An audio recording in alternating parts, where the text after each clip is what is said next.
Hace un par de días hice un análisis en donde expliqué la decadencia de Roronoa Zoro, y la verdad es que estuve bastante contento por cómo lo recibió la gente, puesto que a pesar de que hay mucho fan ciego del personaje, creo que el mensaje se pudo transmitir de buena manera. Pero hablando de fans ciegos de personajes, hoy toca hacer entrar en razón a los de Nico Robin, ya que actualmente la arqueóloga está bastante valorada dentro del fandom, y la verdad es que al igual que el espadachín, también es un personaje venido a menos. Así que sin darle más vueltas a la intro, empecemos con la decadencia de Nico Robin.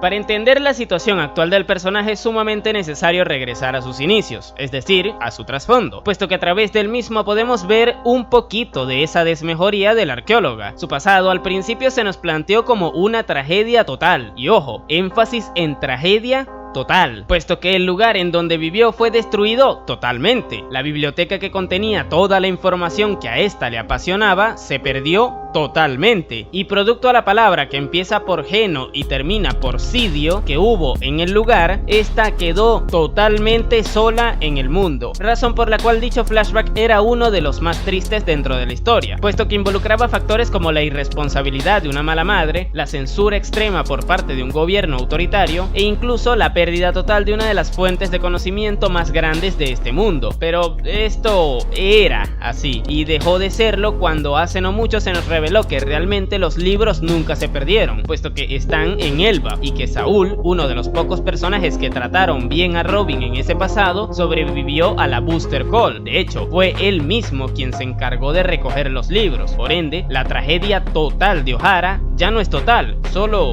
es tragedia. Ahora es un flashback más del montón, puesto que lo único lamentable que se perdió en esa isla condenada fue la vida de los eruditos, los cuales eran los únicos que le trataron bien. En retrospectiva, la estirada de pata de Olvia da igual, puesto que esta nunca dejó de ser una mala madre por haberla abandonado, y el resto de habitantes que iban en el barco y que fueron papeados por Akainu también dan igual, ya que toda esa gente veía a Robin como a un demonio por el simple hecho de haber comido una fruta del diablo. Si se buscaba que tuviéramos empatía por esa gente, que al menos Oda se hubiera molestado en mostrarnos un panel en donde algunos de ellos fueron buenos con Robin. Además, se nos vendió que tras eso, Robin quedó totalmente sola en este mundo, pero esto nunca fue así, puesto que Aokiji le ayudó haciendo de la vista gorda cuando lo necesitó, además de que Saúl nunca estuvo muerto, y aunque no estuviera con ella, tarde o temprano se reencontrarían. Por esta razón el flashback de Robin empeoró luego de esa revelación. No obstante, las secuelas de dicho evento siguen siendo las mismas, ya que debido a haberlo perdido todo,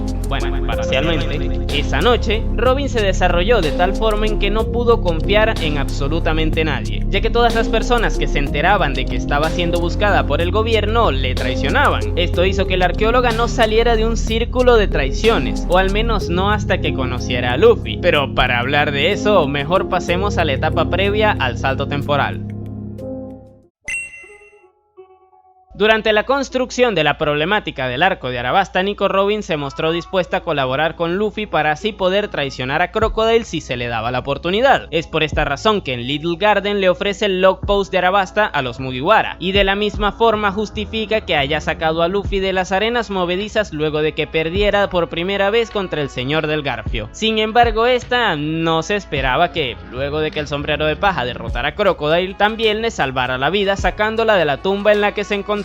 Ya en ese momento Robin se había dado completamente por vencida. Estaba cansada de vivir una vida en donde constantemente tuviera que cuidarse a las espaldas de quienes estaban a su alrededor, pero sin saberlo, esto cambiaría completamente al comenzar su viaje con los Mugiwara, y lo entendería parcialmente en el siguiente arco, el de la Isla del Cielo, lugar en donde todos demostraron lo comprometidos que estaban entre ellos, y donde de hecho el personaje que más reacio se mostraba a su presencia en el barco la defendió cuando todos estaban enfrentando a Enel. Esto le demostró que ellos no eran iguales al resto de grupos de los que ya había formado parte. Ellos no merecían ser traicionados, y por lo mismo tampoco se merecían que ella les causara problemas. Sin embargo, Robin seguía arrastrando ese cansancio producto a todo lo que tuvo que vivir previamente, y es por esta razón que a la mínima que el gobierno volvió a aparecer, esta se dio por vencida y se entregó, siendo otra motivante el no involucrar a la única banda con la que se permitió bajar la guardia. Es por esta razón que Robin se va de Water 7 con el CP9 dejando completamente de lado a los Mugiwara, y por la misma en la que las palabras que les gritó al tenerlos al frente en Enies Lobby tuvieron tanto peso, ya que estos, al demostrarle lo mucho que le apreciaban haciéndole frente a ese mal que le había perseguido durante toda su vida, le regresaron las ganas de vivir. Y a partir de aquí veríamos a una Robin muchísimo más risueña que antes, así como también más abierta a compartir sus pensamientos con sus nakama, pero sin dejar de mostrar ese carácter de mujer dura cuando estos le querían meter en situaciones que no le agradaban del todo. Y esto último es algo que desaparecería completamente tras el salto temporal, pero para hablar de eso mejor pasemos al siguiente punto. Y antes de continuar les comento brevemente que la pestaña de miembros está activa en el canal. A través de ella pueden apoyarme con una pequeña donación mensual. Además así podrán desbloquear los emojis exclusivos de esta comunidad. Échenle un ojo, no se imaginan lo barato que sale y lo mucho que me ayudan con ello. Una de las cosas que más me decepcionaron de Robin a lo largo del post-timeskip fue la poca progresión que esta tuvo durante los 2 años del salto temporal. Ella, junto a Luffy y a Zoro, fueron los Mugiwara que mejores maestros tuvieron durante ese tiempo, siendo el de Zoro el mejor espadachín del mundo, cosa que se refleja en el crecimiento que tuvo como espadachín, el de Luffy el vicecapitán del rey de los piratas, cosa que se refleja en el crecimiento que tuvo como combatiente, y a pesar de que Robin estuvo 2 años con el criminal más peligroso del mundo, esta no aprendió nada de él.